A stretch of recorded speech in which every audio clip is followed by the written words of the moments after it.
Well, hello, thank you for joining me today again on the Church History Trail. And where we find ourselves today is in the village of Ballycarry in County Antrim. And I have to confess that this is the first time that I've ever been in the village. And there's a grave here, and it's a young man who's buried here, and he's known as the Ballycarry MARTYR. And so that's why we're here today. But I had a wee look round, and this place is full of history. It's fantastic. But it was actually a fellow missionary from the Belfast City Mission, George Lunn, who I work with, was actually telling me about the Ballycarry MARTYR. I had never heard of him, and as I say, this is the first time in the village, so I'm looking forward to doing a wee bit of history this evening. It won't be very much because it's late in the evening, but we'll do what we can. But first of all, I want to show you this stone. And there's loads of memorials here. There's memorials to the United Irishmen, to First and Second World War soldiers. It's absolutely fantastic. There's even a 17th century grave of a minister. But I'm going to read this here to you because this is of James Orr, who was a United Irishman. And I'll read most of it to you. It says, erected in memory of the life and legacy of James Orr, 1770 till 1816, and he was known as the Bird of Ballycarry, United Irishman, Freemason and Radical. And he was born the son of a humble village weaver, and he rose to be foremost among the Ulster weaver poets, handing down a rich literary legacy to future generations. His involvement in the Presbyterian Revolt of 1798 led to his exile for a time in the United States, but he returned to his native place and people, and then it says his heart was with his country and his God. Ulster American Society of Lorne. So that's to James Orr. So of course he was known as the Robbie Burns of Ulster, and he was a contemporary of Burns. Now, William Nelson was just age 16 when he was put to death because of his involvement in the 1798 rebellion. And on his headstone it actually says the Ballycarry MARTYR, and I'll be able to show you that grave and headstone because it's in the graveyard here. There's a real old church here, which I'll do in another wee video as well. And there were many men in the village here of Ballycarry who took part in the 1798 rebellion. And of course 16-year-old William Nelson was one of them. And William went to a local landlord's house to look after the muskets. And the men then, they gathered from Island McGee, Ballycarry on Donegore Hill before the Battle of Antrim in 1798. And of course the Donegore Hill is 20 miles from here. It's near Antrim, it's in the townland of Antrim, and it's in the townland of Muckamore. And you can see some of the memorials here, which I will cover. And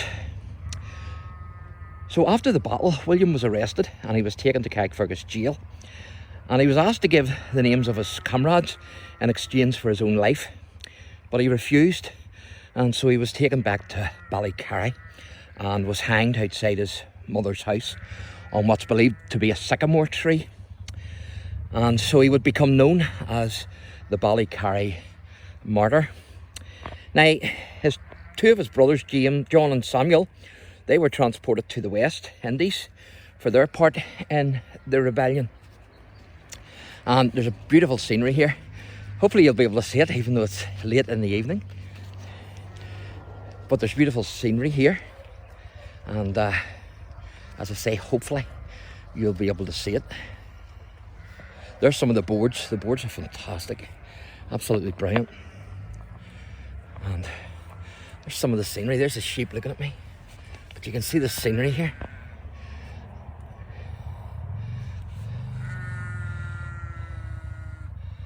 Absolutely fantastic. Just a pity the hedges aren't cut. If the hedges had been cut, it would have been even better.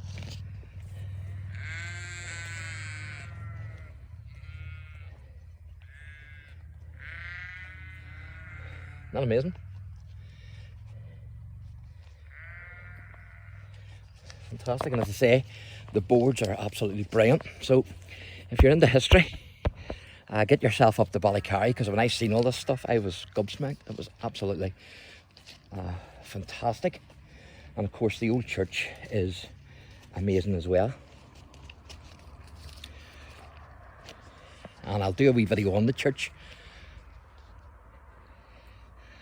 And so Samuel and John, they were actually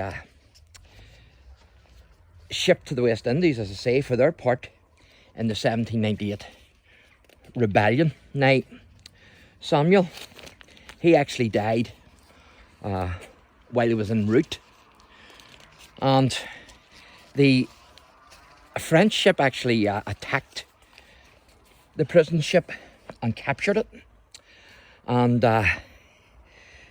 they arrived in America, where the French actually freed John from the prison ship.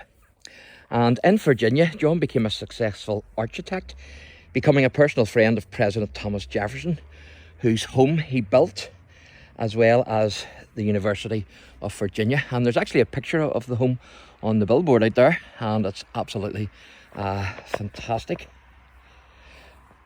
And what you're looking at here is actually a monument to James Orr, who was the gentleman that I mentioned at the start.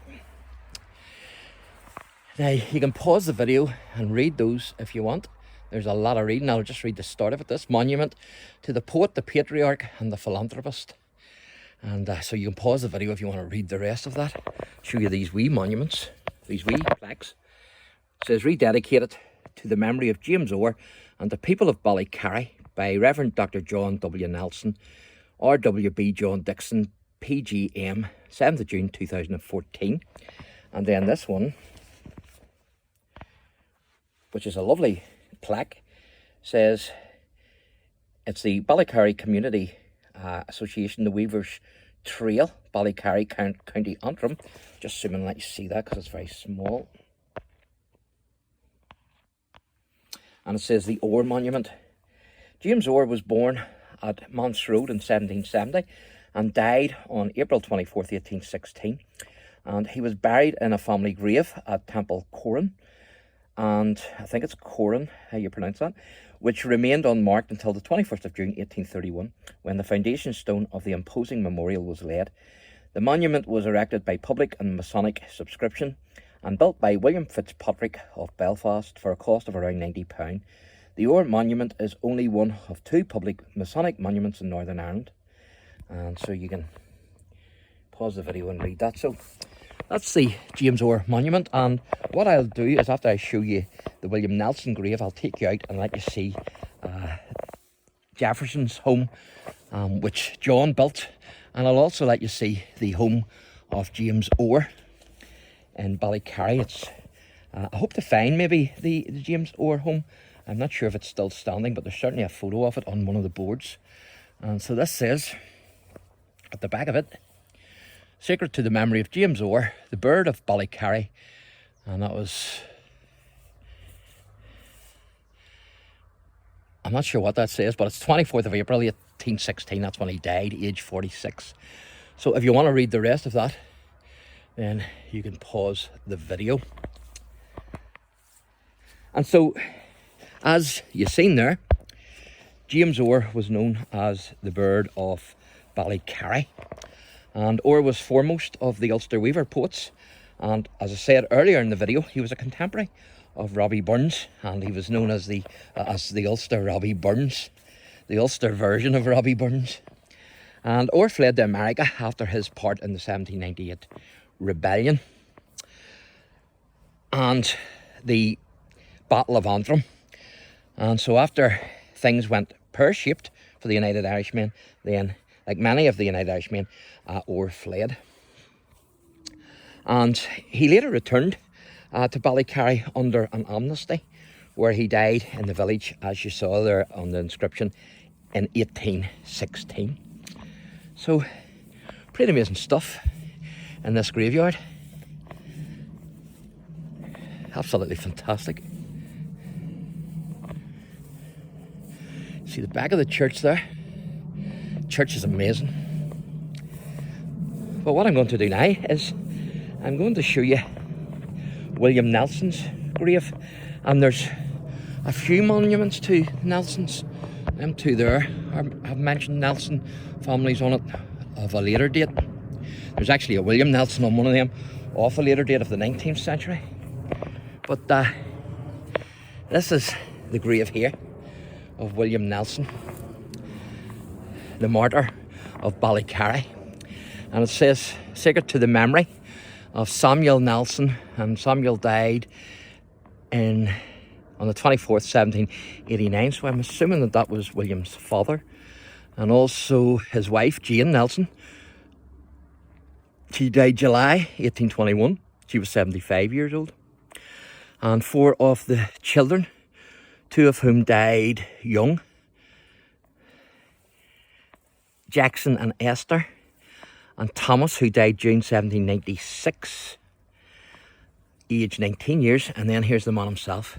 And William, who died June 30th, 1798, if you can see that. And he was aged 16 years. And it says on it, the Ballycarry martyr. So there you are, that's the Ballycarry martyr. So that's a fantastic grave, as well with the James Orr monument. So what I'm going to do now is I'm going to take you back out to the boards, and I'm going to show you James Orr's old house where he was brought up, and I will also show you Thomas Jefferson's home, which was built by John Nelson, who was William Nelson's brother, who fled to America. And then I hope to do, if daylight spares me, because as I say, it's late in the evening, I hope to do another wee video on one of the ministers here from the 17th century. So make sure you stay tuned for that one. So that's a very imposing monument, isn't it, the James Orr? There's no doubt about it. It's really the first thing you can see when you, apart from the church, when you come into the graveyard. And of course, this used to be a monastic site. And there's an early cross as well, which is believed to date from that period. So I was gobsmacked, I have to say, ladies and gentlemen, whenever I drove up here. And you can see the modern church there in the background, the spire of it anyway. So I'll not be up there this evening, but I will have to get a wee run up there, hopefully. So I'm going to show you this, and then we'll wrap this wee video up. I know we're backtracking a wee bit, but I think it'd be nice to show you these. At least it gives you an idea of what they look like, you know.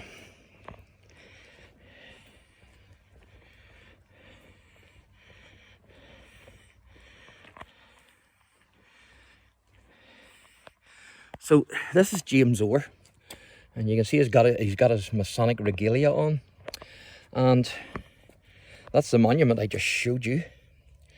And this is the old birthplace, the cottage. Isn't that fantastic? So I hope that's still standing, but I'm not building my hopes up. It's Birthplace Cottage. The bird of Ballycarry was born in this local cottage just off the Manse Road on the 24th of April 1770. He never spent a day in school, but was educated at home by his parents, yet managed to write quite outstanding poetry. Orr lived in the cottage until his death in 1816. The cottage still stands today, but is on private property and not accessible. Oh, I didn't see that part. That's unfortunate. But it still exists. That is fantastic. And so there you go. And there's a wee inscription there of the Bottle of Antrim. Now, I've covered the Bottle of Antrim in a number of videos. And that's the church here, the parish church. And up there is the courthouse. And behind the courthouse is the wall. And that's the yeomanry pushing down here on the United Irishmen. So I'm going to read this out to you. The Battle of Antrim. In Ulster, the 1798 rebellion was centred on the Presbyterian heartlands of Antrim and Down. The Battle of Antrim took place on the 7th of June 1798. Henry Joy McCracken mustered 3,000 men at Donegore Hill where, and I mentioned that earlier, that's where the men from Ballycarry were heading to, from where they attacked the garrison in Antrim town. The attack failed and they then retreated to Slemish Mountain. And that's the William Nelson gravestone that I just showed you, so I'll read that out to you too. Temple Coran Churchyard also includes a headstone to the Ballycarry martyr William Nelson. He was only 16 and the extent to which he was involved in the rebellion is unclear. In its aftermath, he refused to provide the names of local men who had taken part and was hanged on a tree outside his home on the 30th of June 1798. And so this is the house that I want to show you. Isn't that fantastic? This is, I'm not sure how to pronounce this, Monticello, I think, USA. And it's William Nelson's brother, John, who is said to have been a leader of the rebels at Donegore Hill, managed to evade the authorities, it says here, and made his way to America. But other information that I came across said that he was actually captured and was on a prison ship. So a wee bit of confusion, two sides to the story there anyway. And then it says, here his surname was spelt Nielsen. He came into contact with Thomas Jefferson and worked as an architect on a number of major projects, including Monticello, Jefferson's magnificent home in Virginia. So that's quite amazing, isn't it? Absolutely fantastic. And absolutely brilliant then. The history here. I've really loved the history. And hopefully I'll get another wee video before darkness sets in. So thanks for watching. And if you enjoy the channel, please like, subscribe, hit the notification bell, and then every time I upload a video you'll be notified. And also if you want to share the videos so other people can enjoy them, then feel free to do that. So thanks for watching and God bless.